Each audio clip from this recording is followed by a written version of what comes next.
One of the most captivating accounts of the flood last year came from Aaron Parsley, senior editor at Texas Monthly. Just days after the flood, he wrote his piece, "The River House Broke. We Rushed in the River." In it, he detailed how the raging Guadalupe swept him away along with several family members, their fight to survive, and how his nephew, Clay, not even 2 years old, didn't make it. That story won Parsley a Pulitzer Prize. This summer, Parsley wrote, "The Guadalupe Swept Us Away." This is the story of all that came after, describing what he and his family have been through in the past year. He also produced and hosts a new podcast, Where the River Took Us. This flood is not over. It's still happening to my family and to many, many others. There is more story to tell, more to share, more connections to make, and more understanding to uncover about loss, trauma, and about the community that has come together. So let's hear more of that story from Aaron Parsley, who joins us now. Aaron, I know it's been 1 year since you and your family's lives were changed forever, so we really appreciate you being with us today. Thank you for having me. So Aaron, as we said, we're just coming off this holiday weekend, marking 1 year since the flood. Can you talk about what this weekend was like for you? In Kerr County, we heard a mixture of grief and people gathering to barbecue and be together. What did you and your family do? Well, it was a hard weekend. I think it caught me off guard, to be honest. I don't know what I was expecting, but it was more emotional and more difficult than I imagined it would be. My family and I gathered here in Austin on Monday before the holiday. There's a spot along Lady Bird Lake where there's now a bench that is set out to honor the memory of my nephew, Clay. And so it was the first time that we've seen that bench, and we went there on Monday morning and said a few words and just had a moment to remember him and to be together. And then for various reasons, we went our separate ways for the holiday.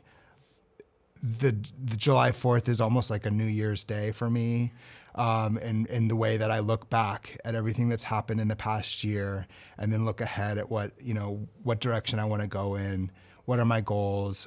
What's my purpose? So it was a time of reflection and appreciating how far we've come as a family, and a time to support each other. I really like that perspective of New Year's Day. And that's been something we've heard from all the people we've interviewed in Kerr County, of this mixture of emotions the body remembers. And sometimes it surprises you. And someone from the Hunt Preservation Society told us that to move forward, grief and joy and healing must all coexist to move forward. When you look back at the past year, your family is remarkable and y'all truly have come so far. But what has been, you think, the hardest part looking back on this past year, in this new year, to use your analogy? How do you carry Clay with you as you continue to tell this story? I think the hardest thing about the past year is that it's been maybe 2 steps forward, 1 step back. These things don't happen in a straight line. Another thing that's been challenging is sort of meeting each other where we're at. Everyone who was there or who wasn't there, even those of us that were in the house, had a different experience with this flood, depending on where we were, who we are. And so, the way that we relate to each other, the type of grief that we've experienced, all of that is very individual. And so I think that's been a challenge to sort of understand each other, have patience with each other, offer each other grace. I do think my family is extremely strong and courageous, and I'm really proud of all of them. But it is at times extremely difficult. In terms of carrying Clay with us, my sister and her husband Lance and their daughter Rosemary are always talking about Clay. We have his picture up at our house, at their house. I have a picture of him in my office. I think it's important to remember him, to talk about him. I know that feels good for my sister and Lance. So any chance we get, we try to remember and just appreciate the life that the short life that he had, and that it was happy and that he was healthy. It's hard, it's emotional, but he's very present. And your family's story really captured the nation in the initial aftermath. You wrote the story, you published it so quickly after what happened. It went viral.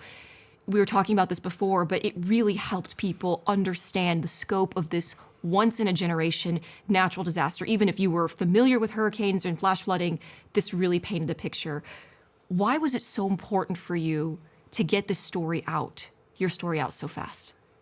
Well, I think I was motivated to write the story. I had a message that I wanted to send. And I also wanted to offer my testimony. You know, I was a witness that day. I understood what it was like to be there. I wanted to share that. But really, I was motivated by this message that I had about my sister and her, and how she was a hero that day and how she did everything that she possibly could to save her children. And that she did save my niece's life and her own life, and that we're very proud and grateful to her. So that was sort of the reason. The story published online the Thursday following July 4th, so it was less than a week. And I think it really did, people were looking for some understanding, and I think people were horrified by what they were seeing on the news, but maybe didn't really have that perspective that I was able to give. And the story was later recognized with a Pulitzer Prize. And congratulations, Thank you. by the way. But I'm sure that word feels really complicated for you because you have this great professional accolade, the pinnacle of success in your field, but it's born out of the worst moment of your and your family's lives. How do you hold those two things at once? Well, you've described it very accurately. I am proud of the recognition, and I'm proud of the work. But it is complicated because, how do you celebrate something like this when there's still so much pain and this tragedy, this flood still feels so present? I think before I set out to work on some other projects related to the flood, to write about it again, write about the aftermath, which I did, and of course to record a podcast, I had to do kind of some soul searching and really decide what kind of projects I wanted to pursue, what kind of opportunities I wanted to pursue. And so because of that, I think, once the work was done, I've just been able to appreciate and separate the work that I've done from the event itself. And it is weird and it is tricky, and I've never done anything like that before. But by the time the announcement about the Pulitzer came around, I and my family, we were very proud and honored. Yeah, and we were very proud and honored for you too. Thank you. And you brought up the podcast, this amazing podcast, if you haven't listened, Where the River Took Us. And in it, we hear from your family, your husband, your dad, your brother-in-law, all of whom survived this flood. How did those conversations go, asking everyone to revisit that night together? Well, I didn't ask everyone to revisit the night, but I did ask a handful of people. We were pretty deliberate and careful about what we asked of people. But certainly reliving that with my father, with my husband, with my brother-in-law and others, including my stepmom, who wasn't even at the house, but who experienced a lot of fear and uncertainty from afar. It's emotional, it's insightful, and it's really powerful. But yeah, it brings up a lot of feelings. Some of them are unpleasant, but that's okay. We've experienced a really difficult thing, and how we feel about it. I've just decided that I'm not going to be afraid of that when it comes up when I'm doing this work. And I think my family trusted me, and they trusted Texas Monthly. And so I think the result is that it's a very authentic, engaging project, and I couldn't be more proud of it. That's beautifully said. And I know your words mean so much to so many now and will continue to mean so much in years to come. Aaron Parsley with Texas Monthly and now Pulitzer Prize winner, thank you so much for being with us and sharing your story. Thank you for having me. I appreciate it. Where the River Took Us is available wherever you get your podcasts.